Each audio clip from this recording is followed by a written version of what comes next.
Hello guys and what's up, and welcome to Ívar's Fly Workshop. Today we are going to tie a fly named Black Sheep. And the Black Sheep was designed back in the days by Haraldur Stefánsson, but Haraldur used to work for the fire department at the Keflavik airport, at the international airport. And the hook we are using, that's a standard double Ahrex number 8, and the fly, or the black sheep fly, or the story behind its name is because it kind of stood out of the other flies in the box, so it's like the black sheep of the family kind of thing. One thing when you're setting your hook in the vise, which I'm showing you right now, that is about don't like bigger hooks like this, put them deeper into the jaw of the vise and save the tip of the jaw for the smaller hooks. It's gonna make your vise lifetime extend a little bit. And yeah, we'll make the hook in the vise definitely. And the fly is supposed to imitate like a larva of an eel, so that's one of the things that the salmon is consuming when the salmon migrates to the ocean from the rivers as a baby salmon. Thread we are using for it is an Uni 80 classic red thread for it. But yeah, back again to the fly. The tag of the fly, or the butt, that is an oval silver, and I'm using just a medium size oval silver from Uni. And the body of the fly is made out of black wool. There is also a variation of this fly which is called silver sheep. The only difference is then the body of the fly is made out of mylar silver instead of black wool. Both of them are really proved them to be really successful flies in salmon fishing here in Iceland.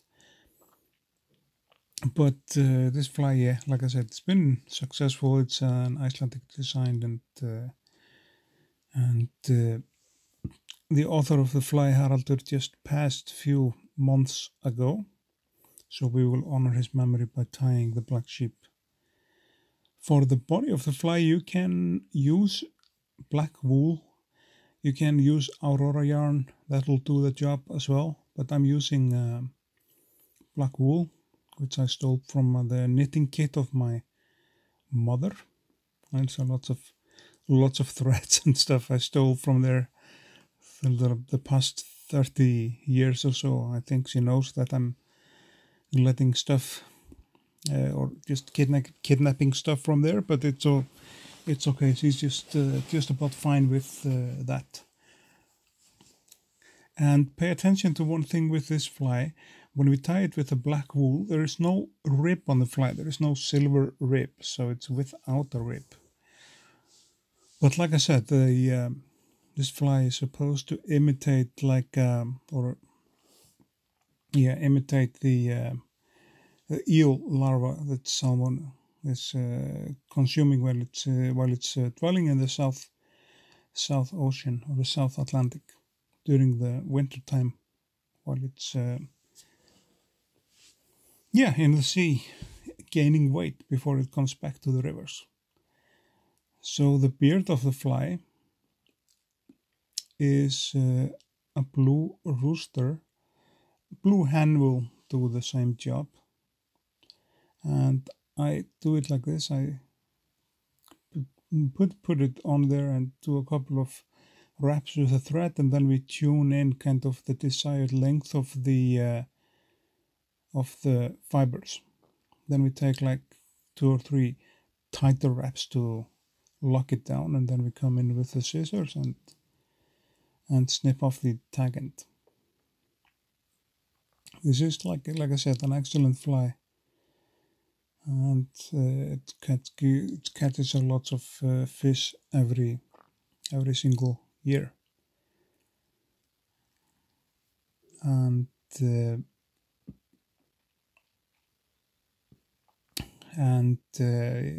it's was invented in 1977. So this fly has been been around for nearly 50 years,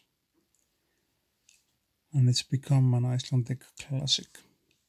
For the wing of the fly, we'll be using a black bucktail, and you can actually, with this fly, you can tie it with a long wing, like a really long wing, which is like at least twice the length of the body of the or the hook. So it kind of depends on you as an angler if you prefer long wings or not. I'm gonna tie it with a not too long wing, but we'll be tying it with a relatively longer wing, so it kind of stands out. And while preparing the bucktail, here we go. I tried this fly myself. I caught a salmon on it, but from my personal opinion, this will not be like the first pick of a fly, but it will definitely, it's definitely a fly that I will take with me salmon fishing. Then the other part of the wing that comes on the top of the black bucktail, that's a yellow bucktail, and I place it on there, so it kind of splits the wing in like so it's both yellow and red. And to prevent that the head of the fly gets like too bulky, we'll be coming in with our knife. You can use a razor blade for this, and you must be very careful to not cut yourself. And as well, you must not cut the thread. But this is like one of the tricks I use, just simply to get like a little better form on the head of the fly, and then you can rinse off with a needle or something. Yeah, I'm using a needle, securing the eye of the hook so it's not going in there, and like take most of the loose material away.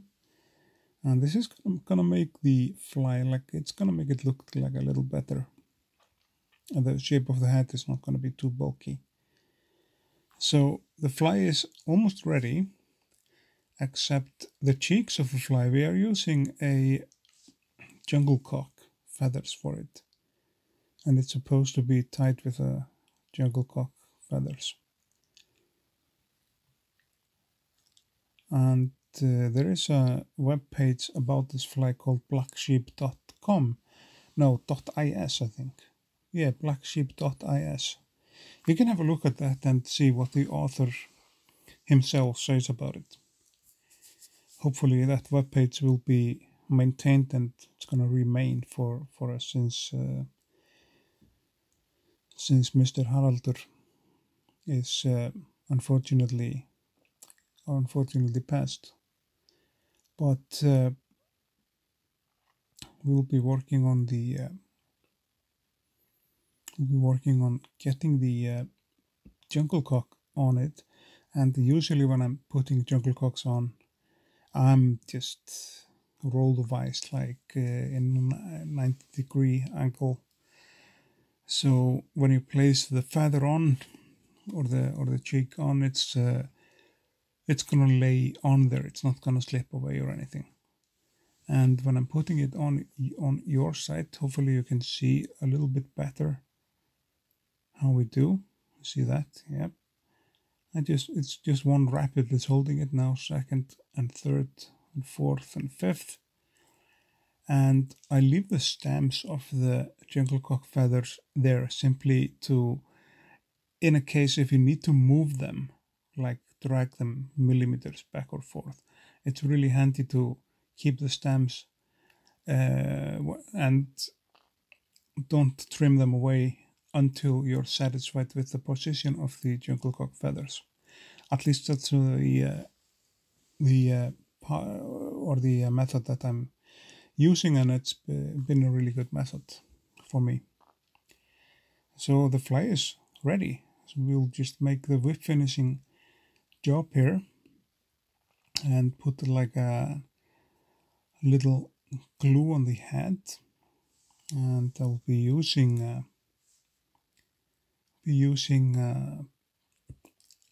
UV resin called Solaris Bone Dry or Bone Cure, which is absolutely my favorite. And we have to sap it with our light afterwards, which I'm not gonna do here in the video, but just apply that to the head and sap it, and it's gonna be just perfect. So yeah, this is the Icelandic salmon fly pattern black sheep. It's really successful. I recommend that you guys try it out. And yeah, I just want to say thanks for watching. Remember to like, share, and subscribe to the channel. And there's lots of more content coming in after the end of the fishing season here in Iceland. So I just want to say thank you, and I'll see you guys in the next video.